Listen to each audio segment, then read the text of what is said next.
Sorry about that. Had to take care of something. Anyways, where was I? Oh, yes. On August 5th, the envoys converged on Oyster Bay Harbor.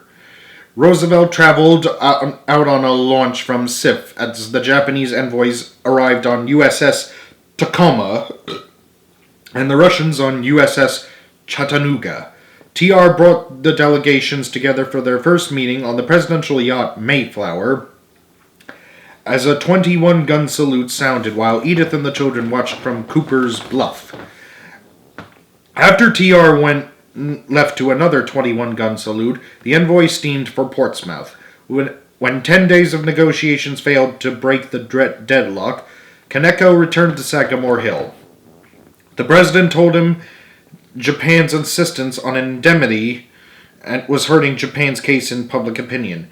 TR summoned Baron Rosen, and the two talked during breaks in the president's tennis match.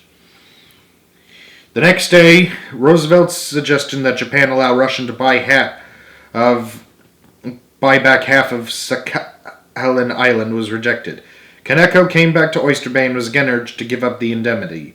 The president was running out of patience, writing to a friend later that there were moments when I wished I could get the entire Russian government to the top of Cooper's Bluff and run them violently down a steep place into the sea. The president decided to send a cable directly to the Tsar and a final appeal to the Japanese emperor via Kaneko. With an end to the Russia-Japanese war still unrealized, TR made headlines and shocked editorial writers by heading out into the harbor on a wet, gusty day to visit USS Plunger, one of the Navy's 6 submarines.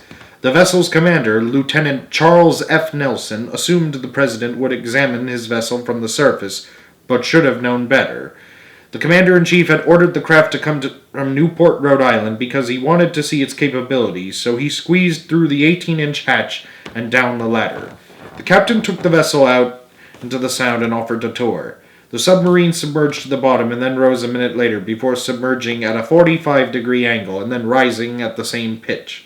Roosevelt then took the controls to put Plunger through a series of maneuvers. After 3 hours, TR climbed out of the hatch and remarked, "I've had many a splendid day's fun in my life, but I can't remember ever having crowded so much of it into such a few hours." Later that same crowded day, with the peace conference in danger of self-destructing, the president cabled Kaiser Wilhelm II of Germany, asking him to pressure the Tsar to come to a settlement. Shortly thereafter, the telephone rang. Loeb picked it up to learn that the Associated Press was reporting an agreement in Portsmouth. Japan had dropped its demand for an indemnity, while Russia had given up its claim to half of Sakhalin Island. TR ran upstairs to tell his wife. Then he came down and remarked to lunch guest Herbert Parsons, a New York congressman, "It's a mighty good thing for Russia and a mighty good thing for Japan, and a mighty good thing for me too." The president, who thumped his chest for emphasis, had read the situation accurately. He would be awarded the Nobel Peace Prize for his mediation, becoming America's first Nobel recipient. Interesting. Kimura thanked Roosevelt with an ancient samurai sword that is now displayed in the Old Orchard Museum at Sagamore Hill.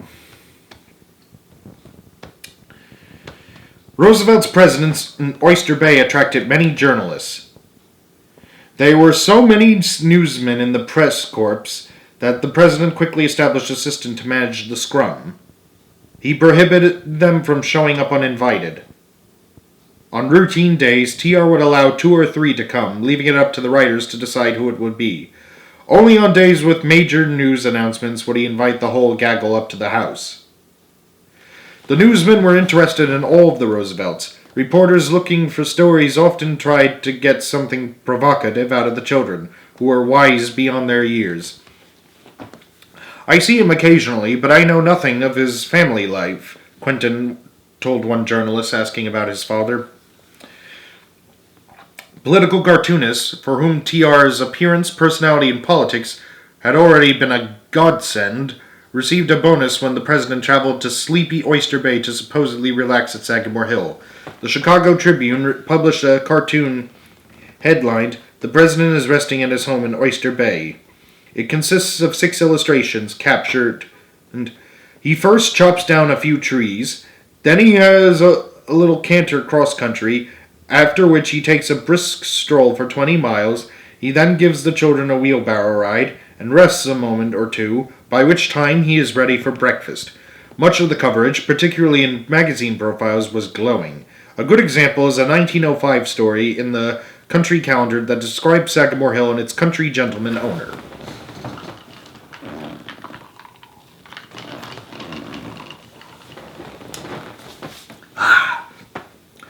Those who look for ostentation are doomed to disappointment. There are no liveried lackeys to give artificially. It is large and spacious-roomed, furnished to excellent taste. Characteristically, the president grabs an axe and heads for the woods. They, TR and the author, walk down the winding steep path to the shore of Cold Spring Harbor to the private swimming beach where rowboats are stored. TR explains his love of rowing. "I like it because it is something Mrs. Roosevelt and I can do together.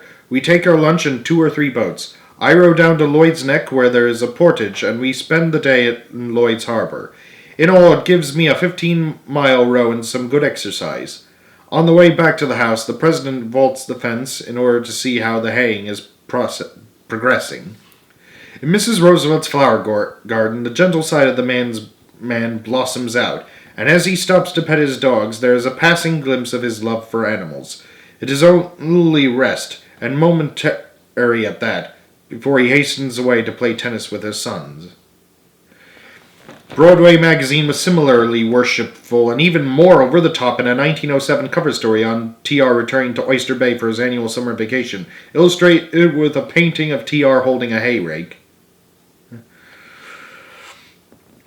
In the Roosevelt lexicon, there is no such thing as rest. When he honestly tries to rest, he ricochets. There he goes flashing past on cantering Blenheim, or there he is on the hillside in front of his house, his throat bared, his arms bared, his brow wet, bending and rising in the glaring sun, pitching hay. Or he is out back of the house, superintending the painting of the barn, or on hands and knees examining the progress of his asparagus beds, moving slowly with a knowing eye through the rows of corn. Or he is scampering, running and battling on the tennis court, or out in a heavy boat manning the oars with a smiling family and 2 big picnic hampers for cargo on a 4-mile pull to Lloyd's Neck. Or the hammer and crackle of his blade is heard as he fells trees. The author describes the president as a tall, broad figure of a man. His face was tanned the color of a new football. He looked superbly big and rugged and good and capable. The Farm Journal came in 1906 to examine the agricultural aspects of the property and left seduced.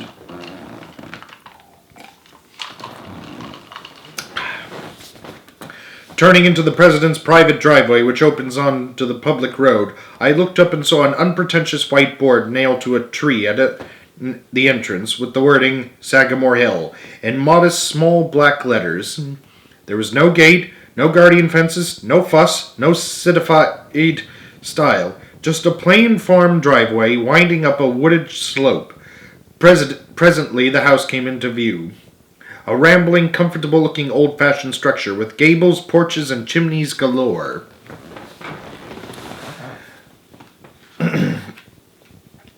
The author spent a lot of time with farm manager Noah Seaman, who told him, "We usually keep about 5 horses, 6 cows, 8 pigs, and a flock of Baird Plymouth Rock or Rhode Island red chickens. Some turkeys, too. All the hay and straw needed for our stock are grown on the place. Stable manure was the only fertilizer used. Gas to light the house was made on the property from gasoline." As for Roosevelt, Seaman said, "The president is very fond of chopping. Nearly every day when he is here, he takes his axes, chops down a tree, and then cuts it up into firewood or fence material."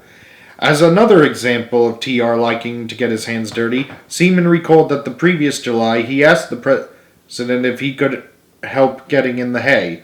When it began to rain, Seaman said he called Roosevelt to let him skip the work, but TR cheerfully responded that he was quickly in the field pitching in hand. When Edith sensed Theodore had too much energy to burn, she would conspire with Seaman. He would tell TR the farm crew was short-handed, so the president would spend the day chopping trees, pitching hay, and doing other chores with the farm employees. With so many visitors coming, the Roosevelts decided they needed to expand the house to create a bigger space with more dignity than the library or drawing room for receiving important guests. They also wanted to replace the crowded front hall as the family living room. TR hired an old friend, architect C. Grant Lafarge, to design the trophy room, usually referred to by the family as the North Room in 1905. Theodore and Edith had definite ideas of what they did and did not want in the addition. They rejected Lafarge's suggestion for a skylight, with the president stating it might be more care than it was worth. They offered minor revisions to his fireplace design and loved his bay windows. Ionic capitals set in pairs against the walls gave the North Room solemnity. A gilded bald eagle carved by Gutzon Borglum, sculptor of Mount Rushmore, was affixed between the tall windows on the north wall, and an alcove on the west side, framed by bookshelves, provided a view out to the harbor and sunset. The addition was 1,200 square feet, or roughly 30 feet wide and 40 feet deep, and set 2 steps below the level of the rest of the first floor. The cost to have John V. Shaffer Jr. and Company build the room, reconfigure the piazza to accommodate it, add a bathroom off TR's dressing room, and convert the linen closet next to the boys' room into a bathroom was $19,000. The summer day that the president arrived from Washington to see the addition, he wrote to the architect, "You cannot imagine how delighted I am with the new room. The most attractive feature in comfort, in beauty and in dignity, all that could be wished. Really, I like it better than any room in the White House, which, as you know, is my standard of splendor."